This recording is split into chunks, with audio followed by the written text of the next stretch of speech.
एक आदमी ने एक बहुत ही खूबसूरत लड़की से शादी की। शादी के बाद दोनों की ज़िंदगी बहुत प्यार से गुजर रही थी।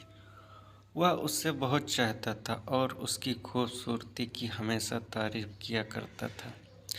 लेकिन कुछ महीनों के बाद लड़की चर्म रोग से ग्रसित हो गई और धीरे धीरे उसकी खूबसूरती जाने लगी। खुद को इस तरह देख उसके मन में डर समाने लगा कि यदि वह बदसूरत हो गई तो उसका पति उससे नफरत करने लगेगा और वह उसकी नफरत बर्दाश्त नहीं कर पाएगी। इस बीच एक दिन पति को किसी काम से शहर से बाहर जाना पड़ा।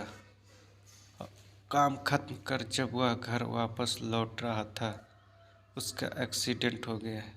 एक्सीडेंट में उसने अपनी दोनों आंखें खो दी, लेकिन इसके बावजूद भी उन दोनों की जिंदगी सामान्य तरीके से आगे बढ़ती रही।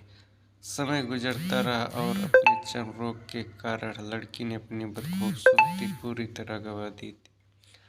वह बदसूरत हो गई, लेकिन अंधे पति को इस बारे में कुछ भी पता नहीं था, इसलिए इसका उनके खुशहाल विवाहित जीवन पर कोई प्रभाव नहीं पड़ा। वह उससे उसी तरह प्यार करता रहा। एक दिन उस लड़की की मौत हो गई। पति अब अकेला हो गया था। वह बहुत दुखी था। वह उस शहर को छोड़कर जाना चाहता था। उसने अंतिम संस्कार की सारी क्रिया विधि पूर्ण की और शहर छोड़कर जाने लगा। तभी एक आदमी ने पीछे से उसे पुकारा और पास आकर कहा, अब तुम बिना सहारे अकेले कैसे चल पाओगे? इतने साल तो तुम्हारी पत्नी तुम्हारी मदद किया करती थी। पत्नी ने जवाब दिया, दोस्त, मैं अंधा नहीं हूँ, मैं बस अंधा होने का नाटक कर रहा था।